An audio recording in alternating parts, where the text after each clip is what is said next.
లంకాధిపతి రావణ బ్రహ్మ బ్రహ్మదేవుడి వంశావళిలో 4వ తరానికి చెందినవాడు. అంటే ఈయన బ్రహ్మదేవుడి ముని మనవడు. ఈయనకు సకల శాస్త్రాలు తెలుసు. ఆ మహాశివుడి ప్రియభక్తుల్లో రావణాసురుడు కూడా ఒక్కడు.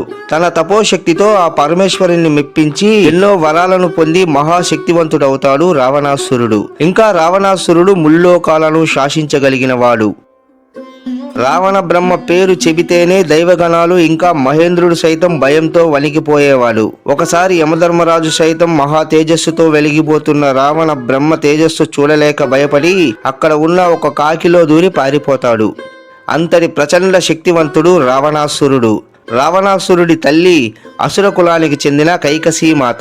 కైకసీమాత కూడా మహాశివభక్తురాలు. ప్రతిరోజు ఉదయం శివ పూజతోనే ఆ రోజుని ప్రారంభించేది. అలా అనునిత్యము శివారాధనలో గడిపేది. ఇలా కైకసీమాత రావణ బ్రహ్మలకు ఉన్న శివభక్తిని చూసిన మహేంద్రుడు ఆ మహేశ్వరుడి అనుగ్రహం వల్లనే రాక్షసమాతకు పుట్టిన రావణ బ్రహ్మ ఇంతటి శక్తివంతుడై ఇంద్రలోకాన్ని సైతం ఆక్రమించి తనని ఇంకా దైవ గణాలను నానా హింసల పాలు చేసి తమని బానిసల్లా చూస్తూ ఉన్నాడు. ఇంకా ఇతన్ని ఇలాగే వదిలేస్తే ఆ శివానుగ్రహంతో ఇతడు ఇంకా శక్తివంతుడై తమని ఇంకేం చేస్తాడోనని భావించిన మహేంద్రుడు అనునిత్యము రావణ బ్రహ్మ కైకసీమాత పూజిస్తున్న శివలింగాన్ని దొంగిలించి దానిని ఎవరికీ తెలియకుండా చాలా లోతైన సముద్ర గర్భంలో దాచేస్తాడు.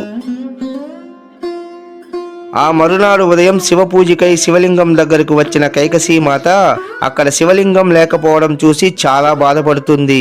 ఇక శివ పూజకు సమయం మించడంతో అక్కడే సముద్ర తీరంలో ఉన్న మట్టితో శివలింగాన్ని తయారు చేసి శివ పూజను ప్రారంభిస్తుంది. అలా కైకసీమాత శివ పూజలో ఉండగా సముద్రపు అలలు మట్టితో చేసిన ఆ శివలింగాన్ని తాకడంతో ఆ శివలింగం సముద్రంలోకి కొట్టుకుపోతుంది. అలా జరగడంతో కైకసీమాత మరింతగా బాధపడుతుంది.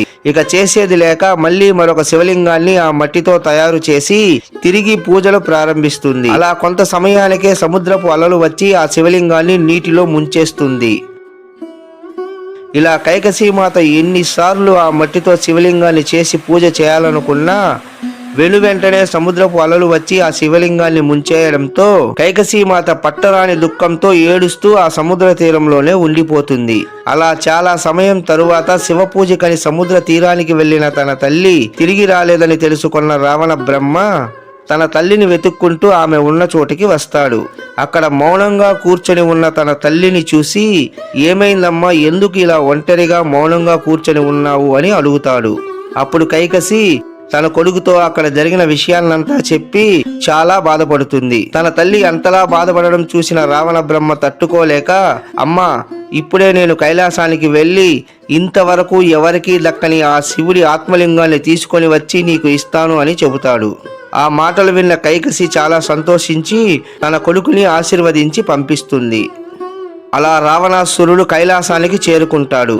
కానీ అక్కడ రావణాసురుడికి ఆ మహేశ్వరుడి దర్శన భాగ్యం లభించదు.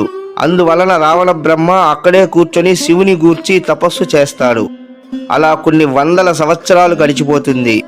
అయినా కూడా ఆ మహాశివుడి అనుగ్రహం రావణ బ్రహ్మకు లభించకపోవడంతో ఆగ్రహం చెందిన రావణ బ్రహ్మ ఒక అగ్నిగుండాన్ని సృష్టించి అందులో తన 10 తలల్లోని ఒక్కో తలను ఖండించి ఆ అగ్నిగుండంలోకి వేస్తాడు. అలా తన 9 తలలను ఖండించి ఆ అగ్నిగుండంలోకి వేసినా కూడా ఆ మహేశ్వరుడి అనుగ్రహం అతనికి లభించకపోవడంతో రావణ బ్రహ్మ ఏడుస్తూ శివ అనుగ్రహం లేని తాను ప్రాణాలతో ఉన్నా లేకున్నా ఒక్కటే అని అనుకొని తన 10వ తలను కూడా ఖండించుకోబోతుండగా ఇంతలో ఆ అగ్నిగుండంలో నుంచి పరమశివుడు రావణ బ్రహ్మ ముందు ప్రత్యక్షమై అతన్ని ఆపుతాడు. అలా పరమేశ్వరుడి దర్శన భాగ్యంతో రావణ బ్రహ్మ కోల్పోయిన 10 తలలు అతనికి తిరిగి వస్తుంది. ఆ మహేశ్వరుడు రావణాసురుడిని చూస్తూ, రావణ, ఎందుకు ఇంత కఠోరమైన తపస్సు చేశావు? నీకు ఏం కావాలో కోరుకో అని అడుగుతాడు. అప్పుడు రావణ బ్రహ్మ ఎంతో భక్తిభావంతో పరమేశ్వరుడికి నమస్కరించి, స్వామి, నాకు నీ ఆత్మలింగం కావాలి అని అడుగుతాడు. రావణాసురుడి భక్తికి మైమరిచిన ఆ బోళాశంకరుడు ప్రపంచంలో ఇంతవరకు ఎవరికీ దక్కని తన ఆత్మలింగాన్ని రావణ బ్రహ్మకు ఇస్తూ, రావణ, ఇది ఎంతో శక్తివంతమైన నా ఆత్మలింగం. ఇది నీ దగ్గర ఉన్నంత వరకు నీకు తిరుగులేదు, నిన్ను ఎవ్వరూ ఏమీ చేయలేరు. లంకానగరం చేరుకునేంత వరకు ఈ ఆత్మలింగాన్ని ఎక్కడా నేల మీద ఉంచకుండా తీసుకెళ్ళు అని చెప్పి రావణ బ్రహ్మను ఆశీర్వదించి పంపిస్తాడు మహేశ్వరుడు. ఇక రావణాసురుడు ఆ మహేశ్వరుడికి నమస్కరించి ఎంతో సంతోషంగా ఆత్మలింగాన్ని తన 2 చేతులతో పట్టుకొని తిరిగి లంకా నగరానికి బయలుదేరి వస్తూ ఉంటాడు. ఇక రావణ బ్రహ్మకు ఆత్మలింగం దక్కిందన్న విషయం తెలుసుకున్న ముక్కోటి దేవతలు మహేంద్రుణ్ణి వెంట పెట్టుకుని మహేశ్వరుడి దగ్గరకు వచ్చి, స్వామి, ఇప్పటికే ఆ రావణ బ్రహ్మ వల్ల మేమెంతో ఎన్నో బాధలు పడ్డాము. కానీ ఇప్పుడు మీరు మీ ఆత్మలింగాన్ని అతడికి ఇచ్చి అతన్ని మరింత శక్తివంతుణ్ణి చేశారు. ఇక అతడు ఈ లోకాన్ని అల్లకల్లోలం చేస్తాడేమోనని చాలా భయంగా ఉంది అని ఆ మహాశివుడి దగ్గర మొరపెట్టుకుంటారు. అప్పుడు ఆ మహేశ్వరుడు వారిని చూస్తూ, దేవతల్లారా, రావణాసురుడు అపారమైన శివభక్తితో నన్ను మెప్పించి నా ఆత్మలింగాన్ని పొందాడు. కాబట్టి నేను ఏమీ చేయలేను. మీరు గణపతిని వేడుకోండి, మీ సమస్యకు అతడు మార్గం చూపగలడు అని చెప్తాడు మహాశివుడు. మహేశ్వరుడు చెప్పింది విన్న దేవతలు ఆ గణపతిని వేడుకుంటారు. దేవతల మొర ఆలకించిన గణపతి వారి ముందు ప్రత్యక్షమవుతాడు. దేవతలు జరిగిన విషయాన్నంతా గణపతికి వివరించి రావణ బ్రహ్మ లంకా పట్టణానికి వెళ్తున్నాడు. అతడు లంకా పట్టణం చేరుకొని అక్కడ ఆత్మలింగాన్ని ప్రతిష్ఠించాడంటే ఇక అతడు అపారమైన శక్తివంతుడవుతాడు. ముల్లోకాలలో అతనికి తిరుగు అనేది ఉండదు. ఇక అతన్ని ఎవ్వరూ ఏమీ చేయలేరు. కాబట్టి రావణాసురుడు లంకా పట్టణం చేరక ముందే అతన్ని అడ్డుకోవాలి అంటూ ఆ గణపతిని వేడుకోగా గణపతి వారికి అభయం ఇచ్చి ఒక చిన్న పిల్లవాడిలా గోపాలుడిగా అవతారం ఎత్తి రావణ బ్రహ్మ వస్తున్న దారిలో గోపాలుడిగా గోగులు కాస్తూ ఉన్నాడు. అలా రావణాసురుడు గణపతి ఉన్న ప్రాంతానికి కాస్త దూరంలో ఉండగా శ్రీ మహావిష్ణువు తన మాయతో సూర్యాస్తమయం అయ్యేట్టు చేస్తాడు. రావణ బ్రహ్మ తీవ్ర శివభక్తుడు. పూజా పునస్కారాలు, శాస్త్ర సంప్రదాయాలు బాగా తెలిసినవాడు. వాటికి ఎంతో ప్రాధాన్యత ఇస్తాడు. ఇక సంధ్యా సమయం అవడంతో ఇప్పుడు రావణ బ్రహ్మ సంధ్యావందనం చేయాలి. ఆత్మలింగాన్ని చేతిలో పెట్టుకొని సంధ్యావందనం చేయడం కుదరదు. అలా అని కింద వెళితే ఆత్మలింగం అక్కడే శాశ్వతంగా ఉండిపోతుంది. ఇప్పుడు ఏం చేయాలని రావణ బ్రహ్మ ఆలోచిస్తూ ఉండగా అప్పుడు రావణ బ్రహ్మకి కాస్త దూరంలో గోపాలుడిగా ఉన్న గణపతి కంటపడుతాడు. ఇక వెంటనే రావణాసురుడి బాలుడి రూపంలో ఉన్న గణపతి వద్దకు వచ్చి, బాలక, నేను సంధ్యావందనం చేయాలి. నేను వచ్చేంత వరకు ఈ శివలింగాన్ని జాగ్రత్తగా నీ చేతిలోనే ఉంచుకుంటావా అని అడుగుతాడు. అప్పుడు గణపతి, ఏమయ్యా, దీనిని గట్టు మీద పెట్టి నీవు సంధ్యావందనం చేసుకోవచ్చు కదా, వట్టి శివలింగమే కదా అని చెబుతాడు. అప్పుడు రావణ బ్రహ్మ, నాయనా, అలా మాట్లాడకూడదు. ఇది సాక్షాత్తు ఆ పరమేశ్వరుడి ఆత్మలింగం. అందువలన నేను లంకాపట్టణం వెళ్లేంత వరకు దీనిని కింద పెట్టడం కుదరదు.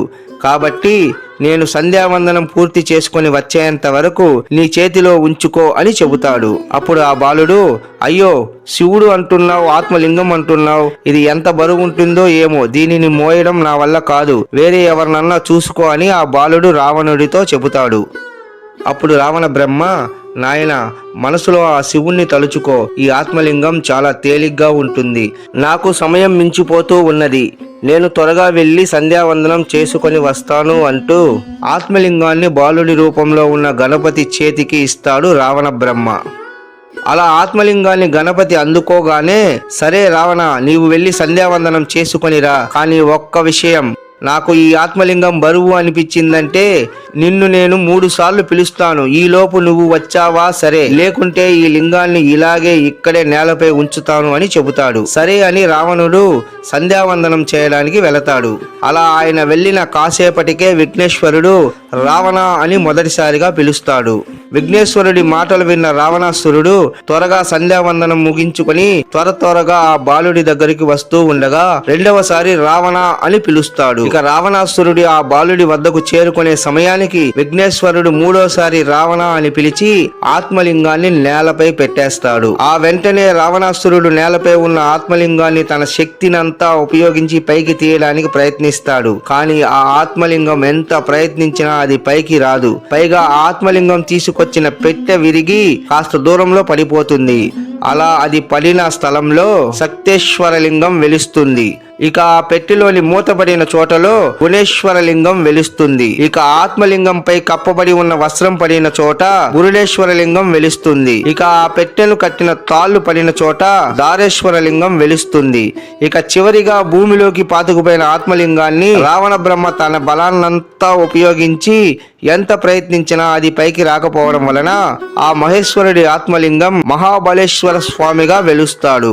అలా మహాబలేశ్వర స్వామిగా వెలిసిన ప్రాంతమే కర్ణాటక రాష్ట్రంలో గల గోకర్ణ మహాక్షేత్రం. ఈ ఆలయంలోని మహాబలేశ్వర లింగం సగభాగం భూమి లోపల ఉండగా సగం పైకి ఉంటుంది. ఇలా ఈ ఆత్మలింగంతో ముడిపడిన ఈ 5 క్షేత్రాలను శైవ పంచక్షేత్రాలుగా పిలుస్తారు. ఇక 1000 సంవత్సరాలు తాను కష్టపడి తపస్సు చేసి సాధించిన ఆత్మలింగాన్ని లంకా నగరానికి చేరక మునిపే ఇక్కడ ఇలా అవడంతో కోపగించిన రావణ బ్రహ్మ ఆ బాలుణ్ణి పట్టుకుని తలపై ఒక ముటిక్కాయ వేయడంతో అప్పుడు ఆ బాలుడి రూపంలో ఉన్న విఘ్నేశ్వరుడు తన నిజ రూపాన్ని ధరిస్తాడు. ఆ గణేశుణ్ణి చూసిన రావణ బ్రహ్మ తాను చేసిన తప్పుకు ఎంతో బాధపడుతూ ఆ విఘ్నేశ్వరుడితో క్షమాపణలు చెప్పుకొని అక్కడి నుండి వెళ్ళిపోతాడు. సో ఫ్రెండ్స్, చూశారు కదా, ఇది ఈ రోజు మన వీడియో. మరొక మంచి వీడియోతో మళ్ళీ మీ ముందుకు వస్తాను. అంతవరకు మీ దగ్గర నుంచి సెలవు తీసుకుంటూ మీ సుబ్బు. జై హింద్, జై భారత్.